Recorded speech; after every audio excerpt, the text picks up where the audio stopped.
तो एक बहुत बड़ी खबर है।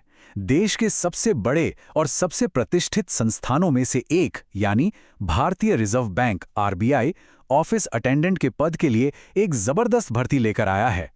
अगर एक स्थिर और सम्मानित सरकारी नौकरी का सपना है तो ये जानकारी बहुत ही काम की हो सकती है। ये मौका है सीधे भारत के केंद्रीय बैंक यानी आरबीआई के साथ काम करने का। ये सिर्फ एक जॉब नहीं है, बल्कि देश की अर्थव्यवस्था की नींव को मजबूत करने वाले संस्थान का हिस्सा बनकर एक शानदार करियर शुरू करने का मौका है। और हां, भर्तियां भी कोई छोटी मोटी नहीं है। इस बार पूरे देश में कुल 572 पद भरे जाने हैं। ये वाकई एक बड़ा अवसर है जो अलग अलग शहरों में और अलग अलग कैटेगरीज के उम्मीदवारों के लिए दरवाजे खोलता है। तो फिर अप्लाई करने के लिए क्या क्या जानना जरूरी है, किन बातों का ध्यान रखना होगा? चलिए पूरी प्रक्रिया को एक एक करके आराम से समझते हैं। अच्छा, सबसे पहले ये समझते हैं कि आखिर ये मौका इतना खास क्यों है। देखिए, आरबीआई में ऑफिस अटेंडेंट की भूमिका न केवल एक स्थिर करियर देती है, बल्कि एक तरह की वित्तीय सुरक्षा भी प्रदान करती है। और अब बात उस चीज की जो शायद सबसे ज्यादा ध्यान खींचती है, सैलरी। इस पद के लिए शुरुआती मासिक ग्रॉस सैलरी लगभग 40,929 रुपए है। और हां, इसके अलावा कई और अलाउंसेस भी मिलते हैं। तो ठीक है, अब अप्लाई करने की प्रक्रिया में जो सबसे पहला और सबसे जरूरी कदम है वो है ये जांचना कि कौन कौन इसके लिए योग्य है। तो आइए देखते हैं कि इस पद के लिए कौन पात्र है। सवाल यही है कि क्या उम्मीदवार इन शर्तों को पूरा करते हैं। इसीलिए एलिजिबिलिटी क्राइटेरिया को बहुत ध्यान से देखना और समझना जरूरी है। इस स्लाइड में दो सबसे जरूरी बातें हैं। पहली, उम्र। 1 जनवरी 2026 तक उम्र 18 से 25 साल के बीच होनी चाहिए। दूसरी है पढ़ाई।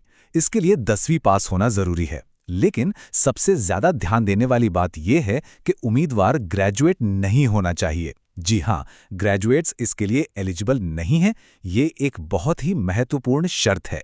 हाँ, आरक्षित श्रेणियों के लिए ऊपरी आयु सीमा में कुछ छूट भी दी गई है। जैसे SC/ST उम्मीदवारों को 5 साल की, ओबीसी को 3 साल की और बेंचमार्क दिव्यांग व्यक्तियों को 10 से 15 साल तक की छूट दी गई है। चलिए, एलिजिबिलिटी की बात तो हो गई। अब अगला कदम है ये समझना कि किस शहर में और किस सामाजिक श्रेणी में कितनी सीटें उपलब्ध हैं। देखिए, अगली स्लाइड की टेबल को समझने का सबसे आसान तरीका ये है। पहले अपने शहर का नाम ढूंढिए और फिर देखिए कि आप जिस कैटेगरी में आते हैं उसमें कितनी सीटें हैं। तो यहां पर आप देख सकते हैं कि ये 572 पद अलग अलग शहरों में कैसे बटे हुए हैं। सबसे ज्यादा सीटें 125 कानपुर और लखनऊ में हैं। इसके बाद कोलकाता में 90 सीटें हैं। नई दिल्ली में भी 61 पद उपलब्ध हैं। आप चाहें तो स्क्रीन को रोककर अपने शहर की वैकेंसीज को ध्यान से देख सकते हैं। अच्छा, टेबल में PWD शब्द का इस्तेमाल हुआ है। इसका मतलब है पर्सन्स विथ बेंचमार्क डिसेबिलिटीज, यानी बेंचमार्क दिव्यांग व्यक्ति जिन्हें आरक्षण के तहत कुछ खास प्रावधान मिलते हैं। ठीक है, तो अब चलते हैं चयन प्रक्रिया पर। मतलब इस पद के लिए उम्मीदवारों को किन किन मराहिल से गुजरना होगा। सिलेक्शन प्रोसेस बहुत सीधा और साफ है। पहला स्टेप है एक ऑनलाइन टेस्ट। जो भी उम्मीदवार इसमें सफल होंगे उन्हें दूसरे स्टेप यानी लैंग्वेज प्रोफिशिएंसी टेस्ट या LPT के लिए बुलाया जाएगा। तो ये जो ऑनलाइन टेस्ट है इसमें 4 सब्जेक्ट होंगे: reasoning, general English, general awareness और न्यूमेरिकल एबिलिटी। हर सब्जेक्ट से 30 सवाल होंगे, मतलब कुल 120 सवाल। और इन 120 सवालों के लिए 90 मिनट का समय मिलेगा। हाँ, कुछ जरूरी नियम हैं जिन्हें याद रखना है। हर गलत जवाब के लिए 1/4 यानी 1/4 अंक काटा जाएगा, तो नेगेटिव मार्किंग है।